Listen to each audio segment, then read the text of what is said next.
ओम शांति। आज बाबा की 7/6/2021 के महावाक्य हैं और आज बाप दादा अमृत बेले के महत्व के बारे में समझाया है।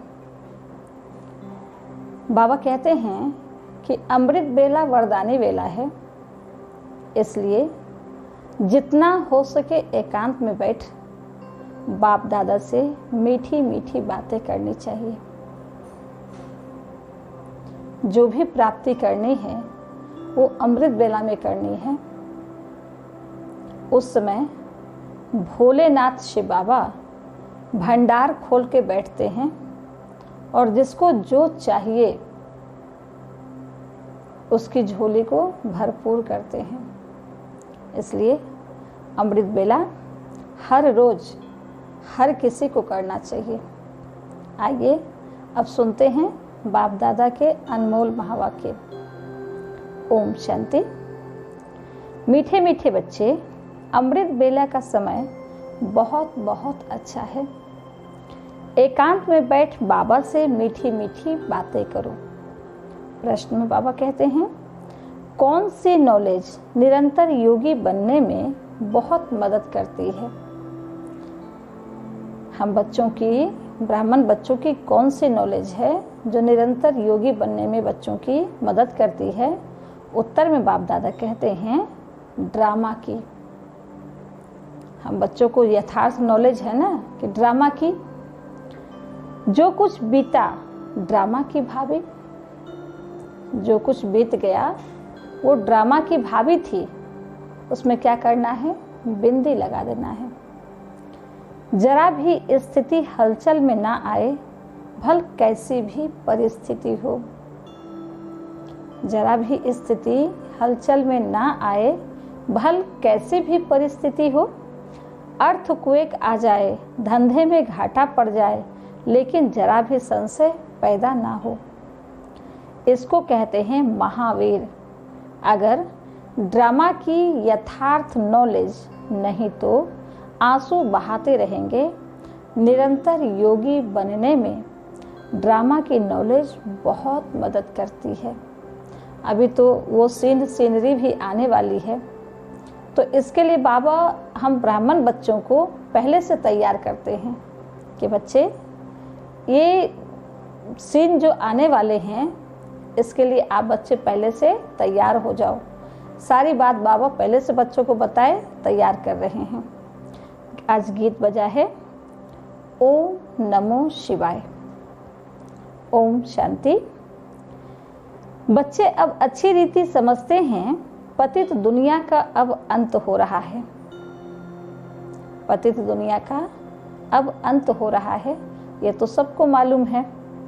पावन दुनिया की आदि हो रही है। पावन दुनिया का आरंभ होने वाला है, हो रहा है। यह सिर्फ तुम बच्चे ही जानते हो और बच्चों को ही यह डायरेक्शंस व श्रीमत मिलती है। हम ब्राह्मण बच्चे ही जानते हैं और हम बच्चों को ही यह डायरेक्शंस व शिव बाबा की श्रीमत मिलती है। कौन देते हैं यह डायरेक्शन? कौन देते हैं? कोई देहधारी नहीं दे सकते। ऊंचते ऊंच भगवान देते हैं। समझाते ऊंचते ऊंच भगवान समझाते रहते हैं कि पतित से पावन बनना है। यह नॉलेज तुम्हारे लिए है और तो सब पतित है। यह नॉलेज हम ब्राह्मण बच्चों के लिए है और तो सब पतित है। यह पतित दुनिया विनाश जरूर होनी है। हम बच्चों को तो पक्का है कि यह पतित दुनिया विनाश जरूर होनी है। पतित कहा जाता है विकारी को। बाप समझाते हैं कि तुम जन्म जन्मांतर एक दो को दुख देते आए हो, इसलिए तुम आदि मध्य अंत दुख पाते हो। कल भी बाबा ने समझाया कि एक दो को दुख देते आए तो वो हमारे सामने कभी न कभी आ जाती है और फिर मन बुद्धि एकाग्र नहीं हो पाता, परेशानी का सामना करना पड़ता है। तो इसलिए बाबा आज भी कह रहे हैं कि तुम आदि मध्य अंत दुख पाते हो, एक दो को पतित बनाते हो, पुकारते भी हैं कि हम पतित हैं, परंतु बुद्धि में पूरा बैठता नहीं है। हम पतित हैं, पुकारते भी हैं भगवान के आगे जाकर के, मंदिर में देवी देवताओं के आगे जाकर के, लेकिन मानते नहीं हैं।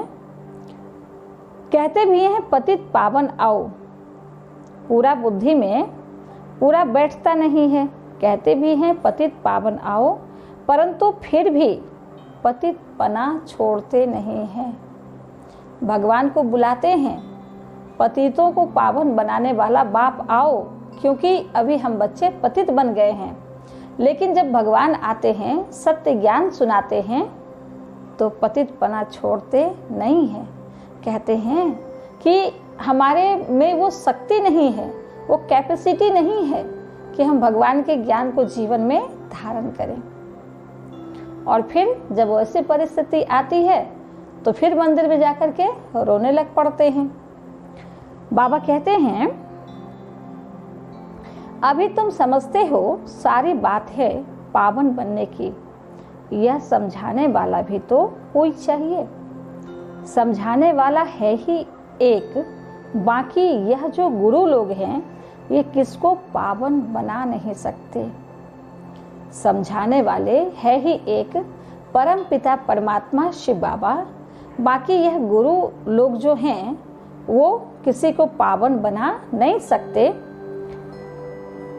पावन भी सिर्फ एक जन्म के लिए नहीं।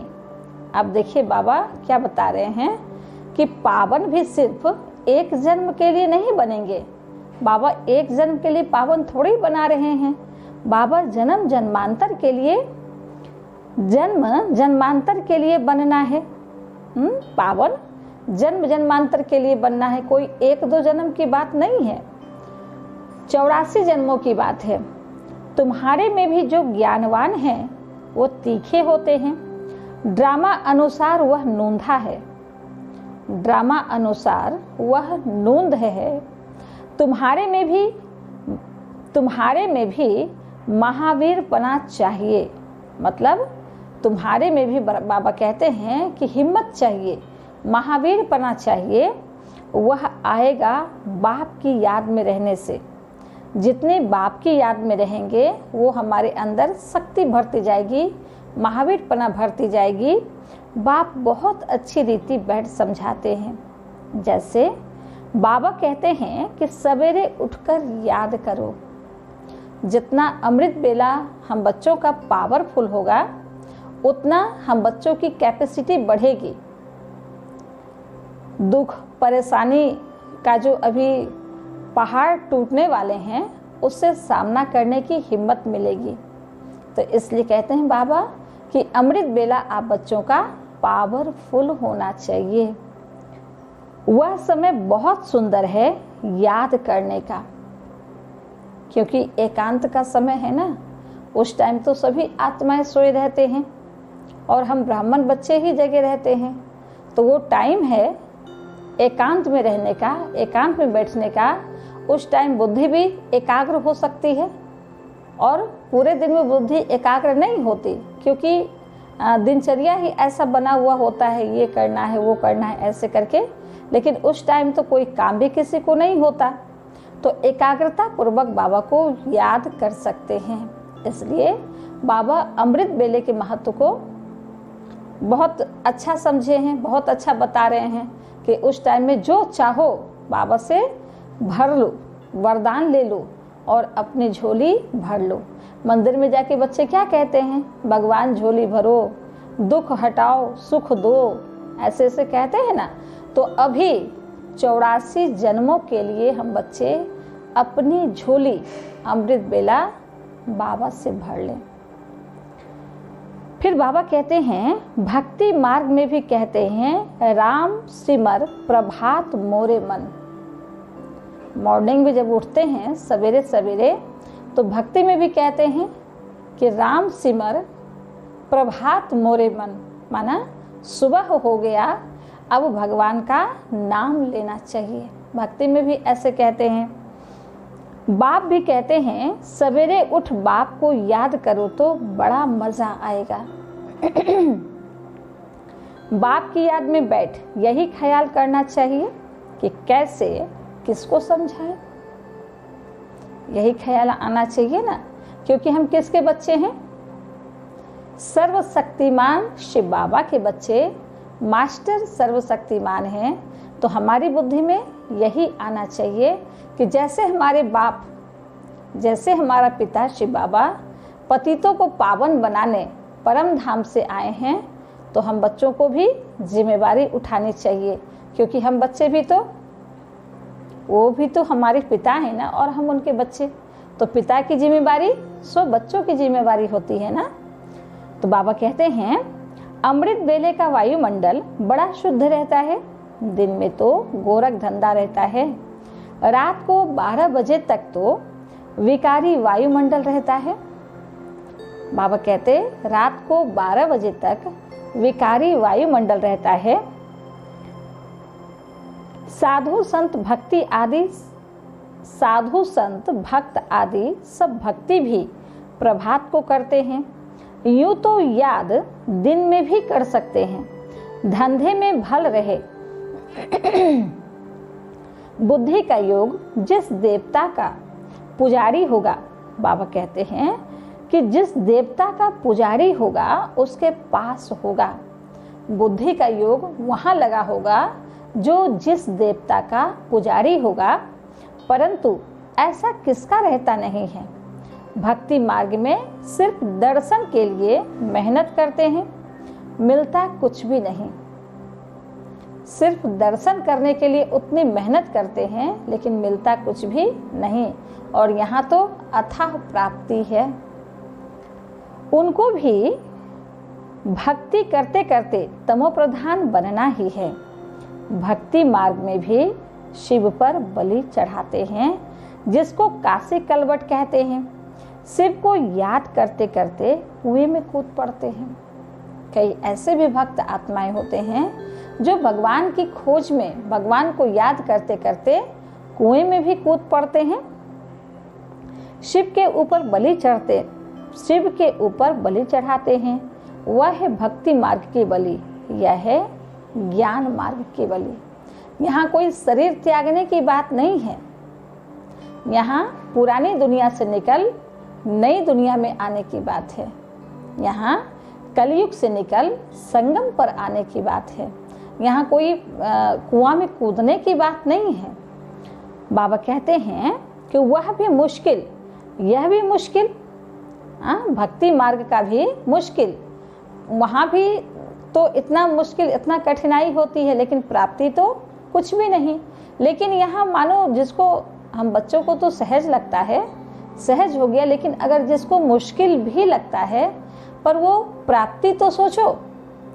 लौकिक में भी अगर कोई बिजनेसमैन है, रात 12 भी बज गया, 2 भी बज गया, अगर दुकान में ग्राहक आ रहा है तो दुकानदार को नींद नहीं आएगा, क्योंकि कमाई हो रही है ना। तो यहाँ भी तो हम बच्चे 84 जन्मों की कमाई कर रहे हैं, तो ये मुश्किल कौन सी बड़ी बात है।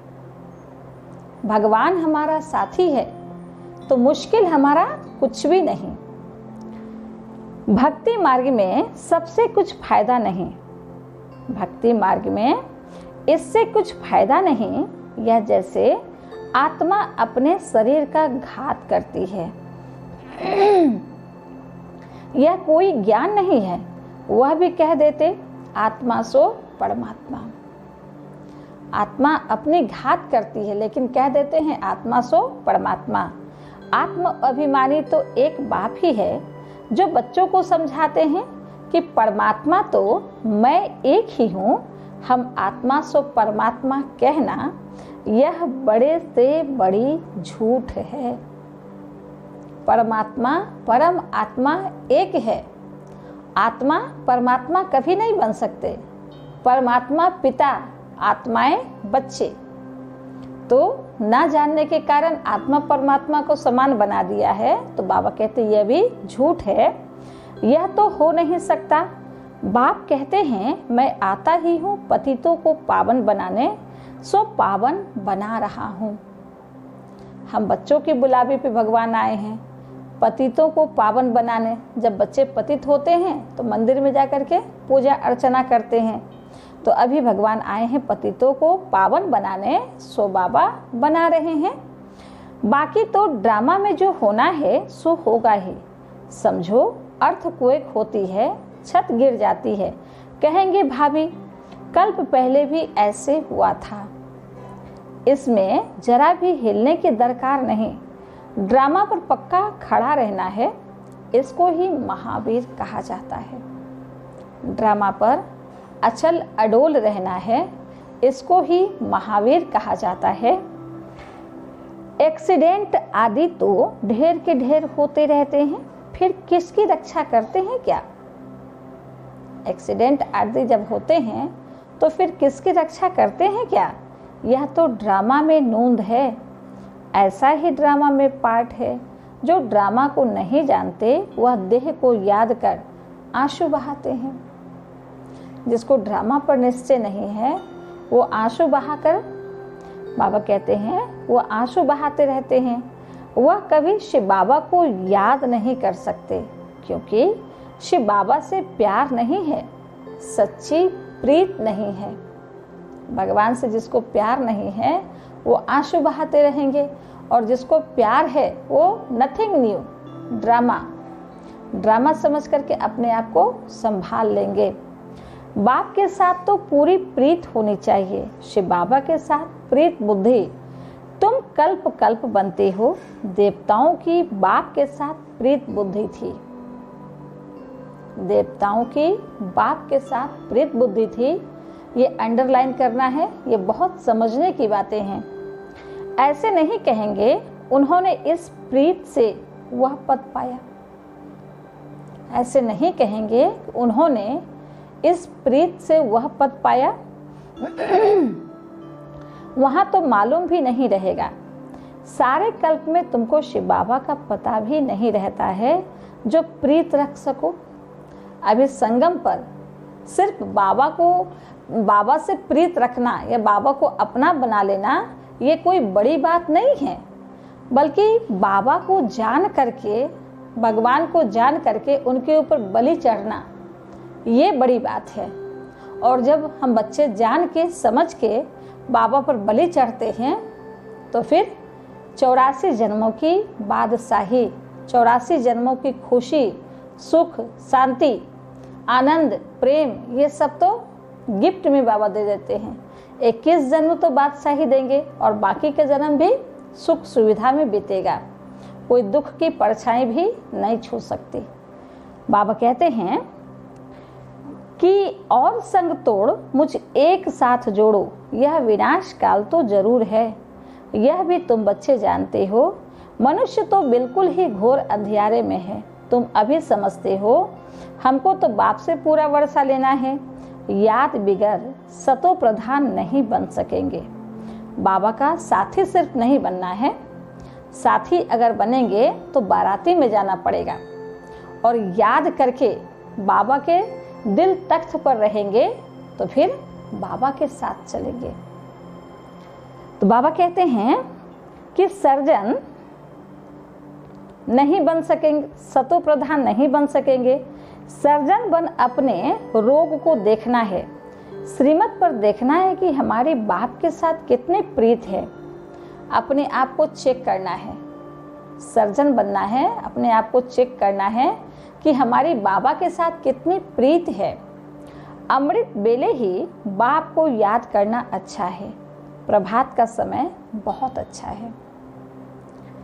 उस समय माया के तूफान नहीं आएंगे। रात को 12 बजे तक तपस्या करने का कोई फायदा नहीं है, क्योंकि टाइम ही गंदा होता है, वायुमंडल खराब रहता है। 12 बजे तक टाइम गंदा होता है और वायुमंडल भी खराब रहता है, तो 1 बजे तक छोड़ देना चाहिए। 1 के बाद वायुमंडल अच्छा रहता है। बाप कहते हैं अपना तो है ही सहज राजयोग, भल आराम से बैठो। बाबा अपना अनुभव भी सुनाते हैं। कौन सा बाबा अनुभव सुनाएंगे? शिव बाबा तो नहीं सुनाएंगे ना, ब्रह्मा बाबा। वो अपना अनुभव सुनाते हैं कैसे बाबा से बातें करता हूँ, बाबा कैसा वंडरफुल यह ड्रामा है। जब ब्रह्मा बाबा शिव बाबा से बातें करते हैं तो वो अपना अनुभव हम बच्चों से शेयर करते हैं कि कैसा वंडरफुल यह ड्रामा है। आप कैसे आकर पतित से पावन बनाते हो, सारी दुनिया को कैसे पलटाते हो, बड़ा वंडर है। जैसे बाप को ख्याल आते हैं वैसे बच्चों को भी आने चाहिए। जैसे बाबा को ख्याल आते हैं वैसे हम बच्चों को भी ख्याल आने चाहिए कि हम बच्चे भी सृष्टि को पावन बनाने में मददगार बने, अन्य आत्माओं को ज्ञान सुनाएं, बाप का परिचय दें और उनका बनाएं। तो ऐसे ऐसे करके हम बच्चों को भी मददगार बनना है। कैसे मनुष्यों का बेड़ा पार करें अथवा कैसे नैया पार करें। अभी सबकी नैया तो डूबी हुई है ना, तो नैया को पार करना है। बाप कहते हैं तुम पुकारते रहते हो, हे पतित पावन आओ। अब मैं आया हूँ, अब तुम पतित ना बनो, पतित होकर सभा में आकर नहीं बैठो। अगर पतित बन गए तो पतित होकर सभा में आकर नहीं बैठो, नहीं तो वायुमंडल अशुद्ध कर देते हो। बाबा को मालूम तो पड़ता है, दिल्ली में, बॉम्बे में ऐसे विकार में जाने वाले आकर बैठ जाते थे। गाया हुआ है, असुर आकर विघ्न डालने बैठते थे। विकार में जाने वालों को असुर कहा जाता है। बाबा का बना तो शुद्धता और पवित्रता जीवन में लाना है, कोई अशुद्धपना काम नहीं करना। वायुमंडल को खराब करते हैं, उसके लिए सजा बहुत कड़ी है। बाबा समझाते तो सभी बातें हैं, फिर भी अपना घाटा करने के सिवाय रहते नहीं हैं। झूठ भी बोलते हैं, नहीं तो फौरन लिख देना चाहिए, बाबा हमसे यह भूल हुई, क्षमा करना। अपना पाप लिख दो, नहीं तो वृद्धि को पाते रहेंगे और रसातल में चले जाएंगे। पाप नहीं बताया, बाबा से छिपाया तो वो पाप बढ़ता जाएगा, वृद्धि को पाता जाएगा और फिर रसातल में चले जाएंगे। तो बाबा कहते हैं आते हैं कुछ लेने के लिए और ही कान कटा लेते हैं, लेने के बदले और ही गवा के चले जाते हैं। यह भी ड्रामा में पार्ट है। ऐसे असुर कल्प पहले भी थे, अब भी हैं। अमृत छोड़ विष पीते हैं, अपना भी घात करते हैं और औरों को भी नुकसान पहुंचाते हैं। खुद का तो घात करते ही हैं, औरों को भी नुकसान पहुंचाते हैं। वायुमंडल खराब कर देते हैं। ब्राह्मण्या भी सब एक समान नहीं है। महारथी, घोड़े सवार, प्यादे सब हैं। तुम बच्चों को अथाह खुशी होनी चाहिए। बाबा मिला और बाकी क्या है। अपने बच्चों आदि को जरूर संभालना है। ऐसे नहीं कि बाबा यह सब आपके हैं, अब आप संभालो। बच्चों आदि को भी संभालना है। ऐसा नहीं कि बाबा को कहें कि बाबा यह सब आपका है और आप संभालो। हम तो आपके बन गए। बाप समझाते हैं कि गृहस्थ व्यवहार में रहते, अब बाबा समझाते हैं कि गृहस्थ व्यवहार में रहते कमल फूल समान पवित्र बनो, कोई भी पतित काम नहीं करो। बाबा गृहस्थी से कभी नहीं छुड़ाते हैं, लेकिन कैसे रहना है, कमल फूल समान बन के रहना है, सबसे न्यारा और प्यारा होके रहना है। दिल एक बाप से लगानी है। बाबा कहते हैं कोई भी पतित काम नहीं करो, बस पहली बात है काम की। द्रौपदी ने भी इस पर पुकारा कि हमको यह नग्न करते हैं। पुकारा भी तब था जब बाप सुनने वाला आया था। तो ये महाभारत का जो दृष्टांत है, तो ये अभी की बातें हैं कि द्रौपदी ने पुकारा। तो अभी जो माताएं को निश्चय हो जाता है भगवान पर, तो फिर वो माताएं पुकारती है भगवान को कि भगवान बचाओ, परेशानी से बचाओ। तो बाप के आने के पहले कोई भी पुकारते नहीं है, क्योंकि किसी को तो पता ही नहीं होता कि पवित्रता क्या है और पवित्रता क्या है। जब बाप आते हैं तो ये पता पड़ता है, तो अभी माताएं भगवान को पुकारती है। किसको पुकारेंगे? बाबा आया है तब ही पुकारते हैं। पतित से पावन बनकर फिर कहाँ जाएंगे? वापस जाना है। वह तो यही समय है। सबका सदगति दाता लिबरेटर एक ही है। यहाँ तो दुख है, साधु संत आदि कोई भी सुखी हो ना सके। यहाँ तो दुख है, साधु संत आदि कोई भी सुखी हो ना सके। सबको कोई ना कोई दुख रोग आदि होता ही है। कोई गुरु अंधा लूला भी होता है। जरूर कोई ऐसा काम किया है तब तो अंधा लूला आदि बनते हैं। कोई गुरु है तो मानो गुरु है, पर वो भगवान नहीं हो सकता, क्योंकि जन्म मरण के चक्र में तो वो भी आते हैं। किसी जन्म में कोई ऐसा काम किए होंगे जिसके कारण उनको अंधा लूला लंगड़ा बनना पड़ा। बाबा कहते हैं कि सतयुग में कोई अंधा लूला आदि थोड़े ही होगा, क्योंकि अभी भगवान से पढ़ रहे हैं, आत्मा को पावन बना रहे हैं। तो बाबा कहते हैं मनुष्य थोड़े ही समझते हैं, बाप ही आकर समझाते हैं। बाप ही ज्ञान का सागर पतित पावन है, बाकी तो सब है भक्ति। वह भक्ति मार्ग ही अलग है, वह है सीढ़ी उतरने का मार्ग। उतरने में जीवन बंध में आने में कितना जन्म? 84 जन्म। फिर बाबा कहते हैं 84 जन्म लगते हैं और फिर 1 सेकेंड लगता है जीवन मुक्त बनने में। भगवान को जाना, अपने आप को जाना, अपने ब्राह्मण परिवार को जाना, तो 1 सेकेंड में जीवन मुक्ति हो गई ना। अगर उसकी मत पर चल बाप को याद करे तो नंबर वार तो है ना। कहते हैं हमको फलानी टीचर मिले तो अच्छा है, तो जरूर खुद कमजोर हैं, तब तो कहते हैं फलानी को 2-4 मास के लिए भेज दो। कोई टीचर्स को बुलाते हैं, बड़े टीचर्स को, बड़ी बहन को बुलाते हैं, तो बाबा कहते हैं जरूर तुम कमजोर हो, तभी तो तुम डिमांड करते हो। बाबा कहते हैं यह भी भूल है, तुम ब्राह्मणी को क्यों याद करती हो, जबकि बाप सहज बात बताते हैं।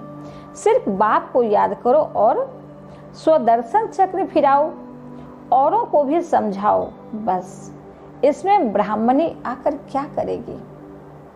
स्वदर्शन चक्र फिराना है, बाबा को याद करना है, इसमें ब्राह्मणी आकर के क्या करेगी? यह तो बाबा कहते हैं कि यह तो सेकंड की बात है। तुम धंधे धोरी में यह भूल जाते हो, फिर भी ब्राह्मणी यही कहेगी मन मना भव। बाबा कहते हैं कई बुद्धू लोग समझते नहीं हैं, सिर्फ कहते हैं ब्राह्मणी अच्छी चाहिए। ज्ञान तो तुमको मिला है ना, बाप और वर्षे को याद करो, देह अभिमान को छोड़ो। ज्ञान तो तुमको मिला है ना, बाप और वर्षे को याद करो, देह अभिमान को छोड़ो। यह हमारा सेंटर है, यह इनका सेंटर है, यह जिज्ञासु यहाँ क्यों जाते हैं? यह सब देह अभिमान है, सब शिव बाबा के सेंटर से हैं। कोई मेरा तुम्हारा कुछ भी नहीं है, सब शिव बाबा के सेंटर से हैं। हमारा थोड़े ही सेंटर्स है, हमारा थोड़े ही सेंटर है। तुमको यह क्यों होता है कि फलाना हमारे सेंटर पर क्यों नहीं आता? ऐसा ब्राह्मण बच्चों की बुद्धि में नहीं आना चाहिए। कहाँ भी जाए बाबा हमेशा कहते हैं कोई से भी मांगो नहीं। यह समझ सकते हैं कि बीज नहीं बोएंगे तो मिलेगा क्या? भक्ति मार्ग में भी दान पुण्य किया जाता है। तुम सब भक्ति मार्ग में ईश्वर अर्थ इनडायरेक्ट करते थे, फिर सन्यासियों को भी बहुत देते हैं। नहीं तो दान गरीबों को दिया जाता है, ना कि साहूकारों को। बाबा कहते हैं कि दान गरीबों को दिया जाता है, ना कि साहूकारों को। इसमें अनाज का दान सबसे अच्छा होता है। सो भी बाप समझाते हैं, दान करने से दूसरे जन्म में उसका फल मिल जाता है। ईश्वर ही सबको फल देते हैं। साधु संत आदि कोई रिटर्न नहीं दे सकते हैं। देने वाला एक ही बाप है। अभी आत्माएं दुखी जब होते हैं, भगवान को भी नहीं जानते हैं, तो साधु संत आदि के पास जाते हैं। लेकिन साधु संत आदि भी रिटर्न नहीं दे सकते। वो देने वाला तो स्वयं भगवान है। बाप है किसके भी थ्रू देवे। बाप समझाते हैं, वो देने वाला बाप है, वो किसके भी थ्रू देवे, चाहे भक्त के थ्रू देवे या देवी देवताओं का साक्षात्कार करावे, लेकिन जो भी कराने वाला है वो बाप है, कोई साधु संत महात्मा नहीं है। बाप समझाते हैं कि तुम ईश्वर अर्थ देते थे तो भी दूसरे जन्म में तुमको एब्जा दिलाते थे। अभी तो मैं डायरेक्ट आया हूँ। अभी तुमको 21 जन्म के लिए रिटर्न मिलेगा। भक्ति में दान किया तो दूसरे जन्म में मिल जाता था, लेकिन अभी भगवान को जान करके, मान करके अगर भगवान के घर में कुछ दान करते हैं तो बाबा 21 जन्मों का एब्जा देते हैं रिटर्न में। माना एक तरह का LIC हो गया। एक थोड़ा जमा करो और बहुत ज़्यादा पालो। फिर बाबा सुनाते हैं, फिर तो मौत सामने खड़ा है। भक्ति मार्ग में तुमको ऐसे नहीं कहते थे कि मौत सामने खड़ा है, इसलिए अपना सफल करो। नहीं, भक्ति मार्ग में वो टाइम ही नहीं था, लेकिन अब तो टाइम आ गया है कि मौत सामने खड़ा है। अब सब कुछ अपना सफल करो। जो सफल करेगा, क्योंकि अब रहना तो कुछ भी है नहीं। बाबा ने कई बार समझाया, कई बार कहा कि किसी की दबी रहेगी धूल में, किसी की राजा खाए, किसी की आग जलाए, किसी की चोर लूट ले जाए। तो इससे तो अच्छा है कि जो भी अपने इन हाथों से सफल करेंगे उसका कुछ तो एब्जा मिल जाए। तो बाबा समझाते हैं, तो अब बाप जिसको भी चाहिए यह रूहानी हॉस्पिटल खोल दो। बाबा कहते हैं इसलिए अपना सफल करो, नहीं तो अब बाप समझाते हैं जिसको भी चाहिए यह रूहानी हॉस्पिटल खोल दो। कोई कहते हैं मकान बनाएं, उसमें यह हॉस्पिटल खोलें। बाप कहते हैं आज मकान बनाओ और कल मर जाओ तो यह सब खत्म हो जाएगा। आज मकान बनाओ, मकान बनाने में भी तो टाइम लगेगा, और उसी बीच अगर मर गए तो क्या होगा, कुछ तो प्राप्ति नहीं होगी ना। तो अब सुनिए ध्यान से कि अब बाबा क्या बता रहे हैं। जो है उसमें ही तब तक एक कमरा रख दो जिसमें रूहानी हॉस्पिटल, रूहानी कॉलेज बनाओ। बाबा कहते हैं वो जब बनेगा तब बनेगा, लेकिन जहां आप रहते हो उसमें से ही एक कमरा, उसको ही रूहानी हॉस्पिटल बनाओ।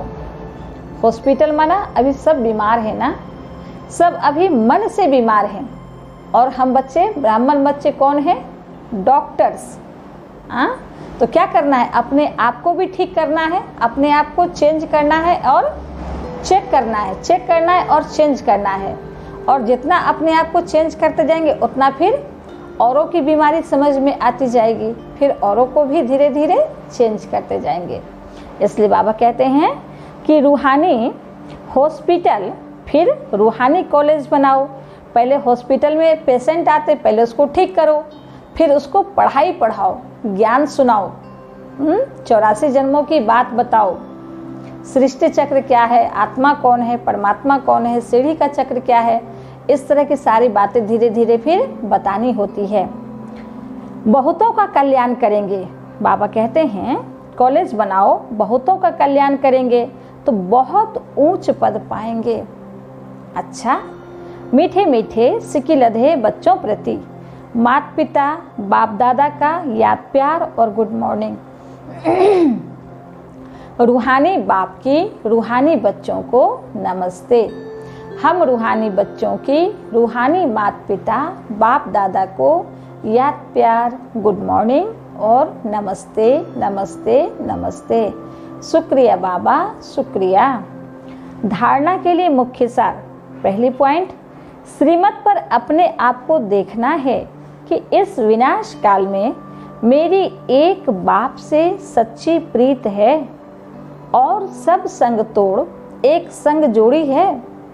कभी कोई विकर्म करके असुर तो नहीं बनते। अपने आप को चेक करना है। ऐसे चेकिंग कर स्वयं को परिवर्तन करना है। अगर इसमें से कोई कमी कमजोरी हमारे में है तो उसको चेक करना है, फिर चेंज करना है। दूसरी पॉइंट, इस शरीर पर कोई भरोसा नहीं, इसलिए अपना सब कुछ सफल करना है। अपनी स्थिति एक रस अचल बनाने के लिए ड्रामा के राज को बुद्धि में रख चलना है। ड्रामा की राज को बुद्धि में रखकर चलना है। आज बाबा का मीठा वरदान है, निष्काम सेवा द्वारा विश्व का राज्य प्राप्त करने वाले विश्व कल्याणी रहम दिल भव। निष्काम सेवा द्वारा विश्व का राज्य प्राप्त करने वाले विश्व कल्याणी रहम दिल भव। जो निष्काम सेवाधारी है उन्हें कभी यह संकल्प नहीं आ सकता कि मैंने इतना किया, मुझे इससे कुछ शान मान व महिमा मिलनी चाहिए, यह भी लेना हुआ। भक्ति में एक कहावत है ना, नेकी कर दरिया में डाल। और यहाँ किसी का कल्याण किए और वो चाहना रखे कि ये मुझे रिटर्न में कुछ दे, तो बाबा कहते ये भी कोई प्राप्ति नहीं हो सकती। बाबा कहते हैं मान शान की चाहना भी यहाँ पे नहीं रखनी है। दाता के बच्चे अगर लेने का संकल्प भी करते हैं तो दाता नहीं हुआ। दाता के बच्चे देने वाले बनो, लेने वाले नहीं। लेने वाले बनेंगे तो वो बच्चे दाता नहीं हो सकते, क्योंकि देने वाला तो खुदा भगवान बैठा है ना। लेने का संकल्प भी करते हैं तो दाता नहीं हुआ। यह लेना भी देने वाले के आगे शोभता नहीं। यह लेना भी देने वाले के आगे शोभता नहीं। जब यह संकल्प समाप्त हो तब विश्व महाराजन का स्टेटस प्राप्त हो। ऐसा निष्काम सेवाधारी बेहद का वैरागी ही विश्व कल्याणी रहमदिल बनता है। स्लोगन, अपनी गलती दूसरे पर लगाना यह भी परचिंतन है। अपनी गलती दूसरे पर लगाना यह भी परचिंतन है। अच्छा, ओम शांति।